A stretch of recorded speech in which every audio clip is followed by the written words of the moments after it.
tudo bem? Professor Daniel Marques, de História aqui do Superconcurso. Aula de hoje falando ainda sobre o Segundo Reinado, mas já falando para o final do Segundo Reinado, beleza? A gente está falando agora sobre a Era Mauá, a economia cafeeira, de uma forma mais profunda, e a Guerra do Paraguai, que é o principal da aula de hoje, beleza? Então, vamos aqui comigo. Vamos tentar entender. A gente ainda está no Segundo Reinado, a gente sabe que o Segundo Reinado o período segundo é sustentado por uma estrutura da elite cafeeira, então você já entendeu. Se você não sabe do que eu estou falando, veja a nossa aula de Segundo Reinado, que fala sobre política externa, modernização do Brasil, tá? Dá uma olhadinha.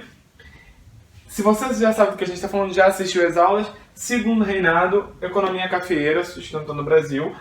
Vamos começar de economia cafeeira e eu parto para a Era Mauá. Vamos pensar por quê. A economia cafeeira, você sabe que o Brasil continua tendo mão de obra predominantemente escrava de origem africana, né? Escrava negra de origem africana. Isso quer dizer, o mundo está passando por uma mudança que o mundo do trabalho, o proletariado está sendo colocado e o Brasil continua tendo a escravidão como um dos pilares de sustentação do Segundo Reinado, do Império Brasileiro.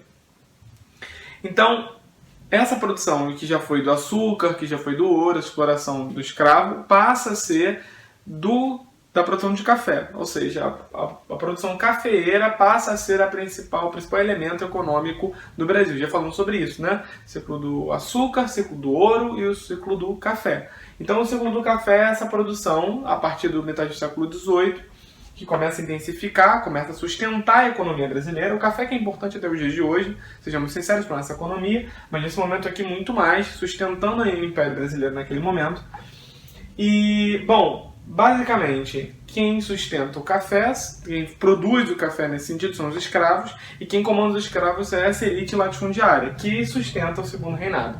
Se não entendeu, dá uma voltadinha, lentinho, mas acho que dá para entender, né? A estrutura que mantém o Segundo Reinado, do Pedro II, é uma estrutura latifundiária, produtora de café, que controla os escravos, que, de fato, eles colhem, plantam, produzem o café de certa forma, né? De certa forma não, de forma integral.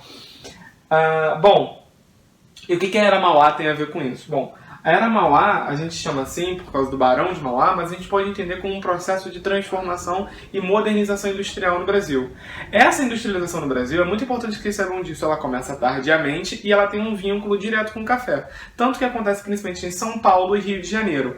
Rio de Janeiro a gente pode entender o fato de ser capital, claro. São Paulo, produção de café, né? A elite paulista passa a ser uma elite industrial, ainda incipiente, ou seja, no começo, mas começa a receber as atenções por causa da produção de café. A primeira linha de ferro, por exemplo, a estrada de ferro, perdão, a linha de trem, passa a ser instituída entre Rio de Janeiro e São Paulo por causa da produção do café, uma forma de acelerar a distribuição da produção de café.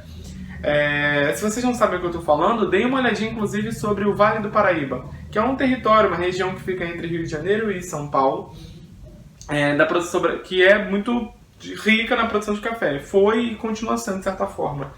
Então a gente está falando de uma modernização que tem tudo a ver com a produção de café. Ou seja, até na nossa industrialização tem a ver com um produto primário, que nesse caso é o café, né? O período Mauá é um período de desenvolvimento industrial, junto com a tarifa Alves-Brão, que a gente já falou no vídeo passado, mas eu vou repetir, que é a primeira tarifa, o primeiro imposto deduzido, ou seja, colocado a serviço da modernização e industrialização brasileira durante o período imperial. Então, é o café, de certa forma, que vai ajudar a mover a industrialização e a modernização e vice-versa, né? O que eu quero que vocês entendam é que São Paulo vai ser o lugar onde mais vai se fortalecer essa industrialização por conta da produção do café. Tá? Então, vai se formando uma elite industrial, ainda que não burguesa totalmente, mas uma elite industrial em São Paulo vai se formando, uma elite cafeeira e agora uma elite industrial cafeeira. Né? Então é uma dupla elite, digamos assim, que vai se formando, tá? Sobre a Guerra do Paraguai, que é o mais importante da aula de hoje, tá? No nosso vídeo aqui vai focar muito em Guerra do Paraguai e eu quero explicar. Guerra do Paraguai.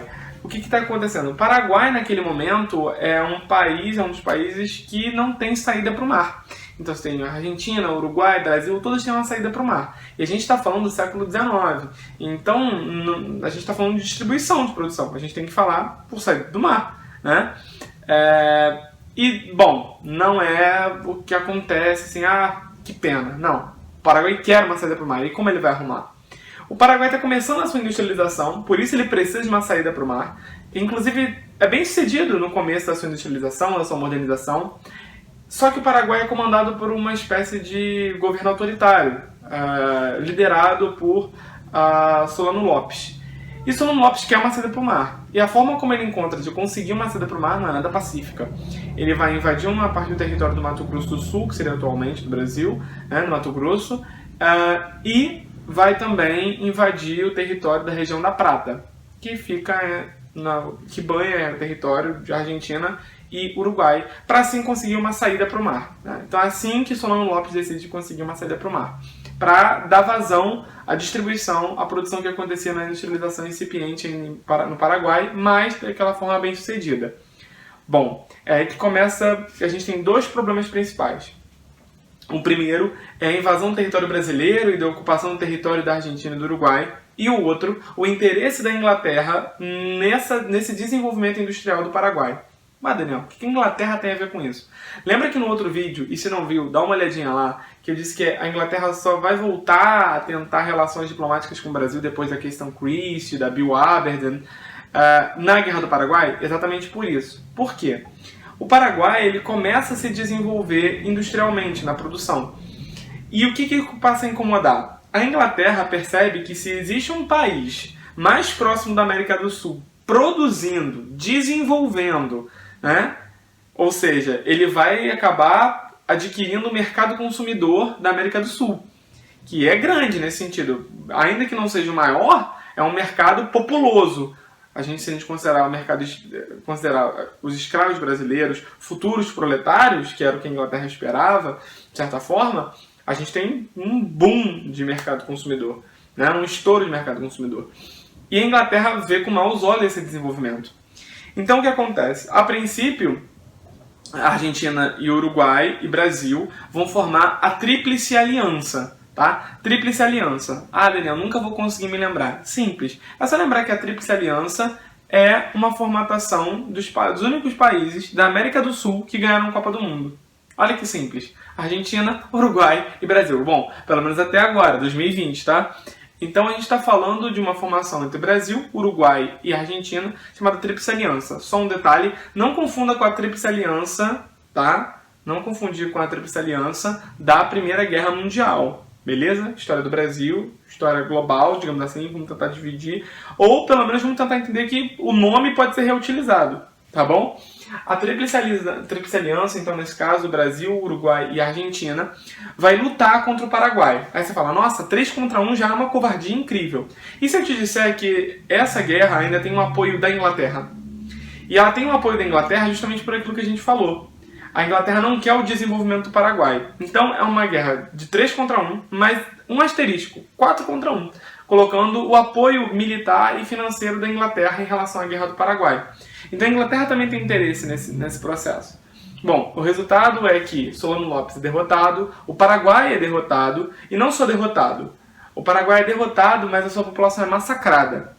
Né? Até hoje é lembrado a forma como o Brasil destruiu o território paraguaio, foi um dos principais responsáveis pela destruição do território paraguaio, que até hoje sofre, olha, vejam bem, até hoje sofre as consequências. Né? A maior parte dos homens, a porcentagem maior dos homens, foi morta na Guerra do Paraguai. Né? Houve um problema, a defasagem da população masculina no Paraguai até hoje. Pequenas aldeias foram destruídas sem necessidade bélica, ou seja, não era um grande centro, ou seja, contou com requintes de crueldade, né? E o que hoje a gente chama de Guerra do Paraguai, para os paraguaios não é uma guerra do Paraguai, né? As narrativas são diferentes, os paraguaios vêm com outros olhos. Claro que você pode falar que tem a ponte da amizade, que foi construída pelas relações diplomáticas, mas a gente sabe que a Guerra do Paraguai ela tem o referencial do massacre e da crueldade brasileira, liderada na sua grande maioria pelos militares brasileiros, principalmente Duque de Caxias, né? Que vai invadir o território português numa guerra, mas vai massacrar a população, vai destruir populações, aldeamentos, né, pequenos, ou seja, sem necessidade de enfrentamento, e vai massacrar a população. O fato é que o Paraguai perde a guerra, perde muito com essa guerra, até hoje se sente a perda que teve. E a Inglaterra se reaproxima das relações diplomáticas com o Brasil. Beleza? Então, estudar bastante a Guerra do Paraguai, estudar bastante esse processo de transformação industrial da Era Mauá em relação à produção de café, ver como trem e café estão aliados, beleza? E estudar esse processo de desenvolvimento industrial da elite industrial paulista, fundada no latifúndio do café, beleza? Um abraço a todos e bons estudos!